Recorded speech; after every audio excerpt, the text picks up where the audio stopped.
about how it's been, because basically it was since last February of last year that you had your last fight, which was your second fight. It's been a whole year. Talk to me about that day, how it was for you, just that day ending it. February 14th, it was Valentine's Day. Couldn't make love, but you know, I made love in another way. It was really a better experience from the first time out. It was my second pro fight, and mentality was able to kind of be more acclimated with the body. And what I mean by that is, I'll be honest, from my first fight to my second fight, my first fight, I didn't really so much get into the fight into the third round, you know. Ring rust, even beyond ring rust, because it wasn't like I had a lot of experience inside of the ring prior to me having that pro debut. But I had to acclimate, you know what I'm saying? I got a crowd, a home crowd supporting me. So of course I wanted to perform and I wanted to be perfect. We all strive for that. I say that to say my second fight, I felt way more confident. I felt I was able to be myself. I felt like I was able to be the sharpshooter. You know, I able to really pick my shots and try to deliver as much as possible. There are still things that I feel like during that moment I had to learn that I didn't quite learn until after me anticipating the third fight. Granted that, you know, it's been well over a year, I have been able to kind of go inside of the ring with experience-gained professionals, experience-gained amateurs, and it heightened certain abilities. And my thought process being able to, you know, use my mind, body, and soul while being inside of the ring. So it's definitely heightened it to a whole nother degree that I'm ready to, at any given moment, express that for the next time I step inside of the ring.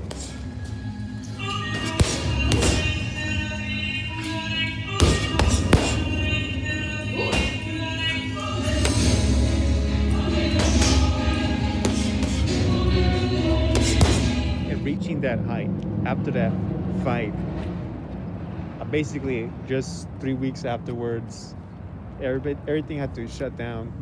How was that process for you as far as training and then trying to understand, you know what, when am I going to be able to fight the next time? It was definitely 3 question marks over my head on when the next time I was going to fight, because I had something scheduled. The promotion that I was getting ready to work with, they had something en route and scheduled. It was actually going to be April 10th.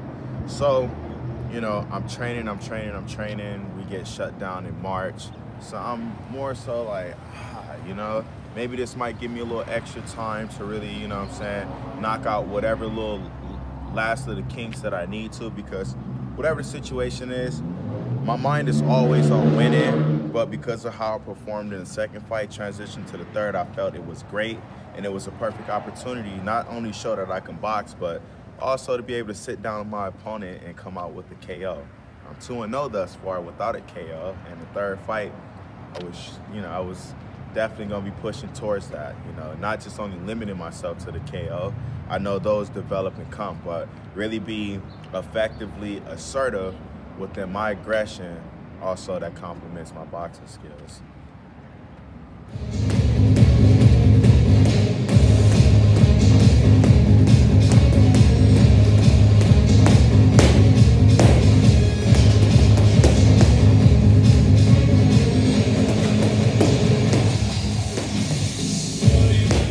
Your brother from previous, before even the Contender, there was a while where there was a situation as far as when is he going to fight, and then after the Contender, basically about a year later, he was able to fight.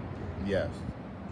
Those gap situations as far as processing what's the next move, what has he told you during that process since last year, understanding that, you know what, we don't know what's going to happen with the pandemic as far as you fighting next? What has he acknowledged you during that time as far as what you should be working on?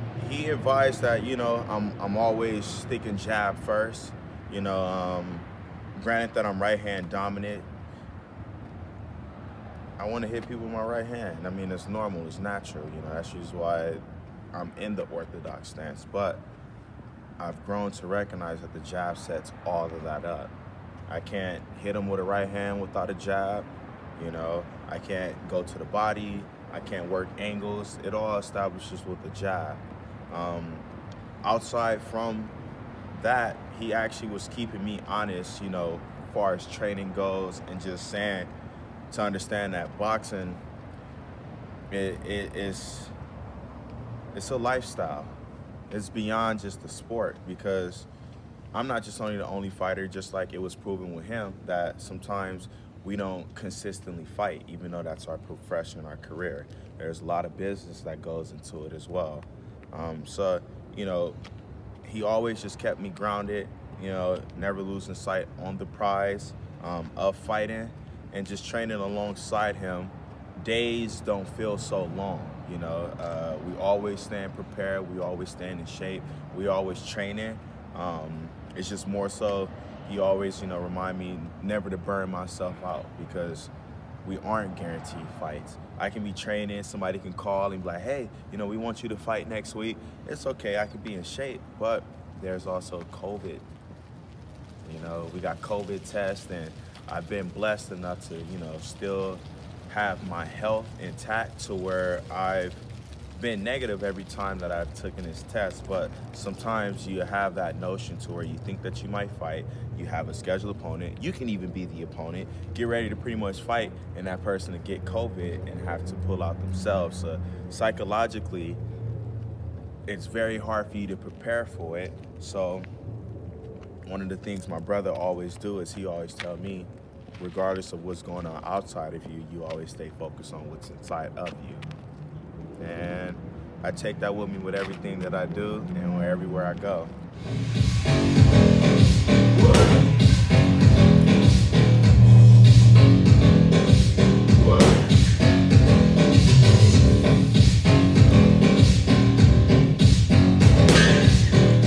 You being a brother, Mm-hmm. or also even if it could be a trainer of a son, building a name on their own legacy, because they know that, oh, their father was a previous fighter. I need to build my own name. Yes. But with you, you're the brother of Brandon. How do you, put it this way, build your name off of, you know what, my brother is Brandon the Cannon Adams, but I also want to build my own name in this sport, and building my own legacy? I think a lot of people, although we have a lot of similar characteristics, you know, and qualities within ourselves as men, I seem to be more of the reserved brother. So people already kind of distinguish that. They know I'm like jolly, smiling, like how I am right now, but they say I seem to be more of the serious brother versus Brandon. So I guess that's how more people will be able to distinguish us in terms of career-wise. They'll say, you know, I think they will probably judge me more so outside of the ring than versus inside. But outside looking in, I guess I would say Brandon's the more explosive fighter, and I'm more like the, it's not that I'm not explosive, but I just look to be pure boxing, you know, strategize on, you know, just picking whomever it is that I'm fighting apart, you know. So I'm thinking that maybe more people will look at me as more as the boxer, you know, a traditional style boxer, versus Brandon kind of being, you know, the boxer puncher.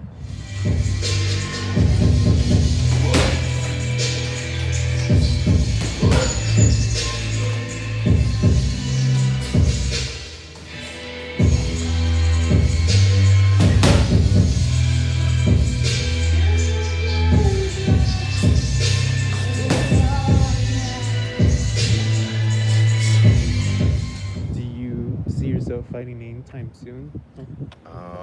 I think things are gonna open up after my brother fight.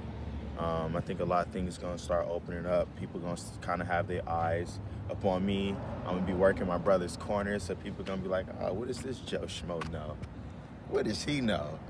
And you know, promotions, they might reach out to me and see that I could potentially benefit their business, because promotion is business. So, you know, if I see like somebody who's credible enough to be a part of their establishment, I think that they will put me on board, want to bring me on board to try to showcase you know, not only my skills, but who I am as a person even outside. You know, that's what I more so thrive myself upon.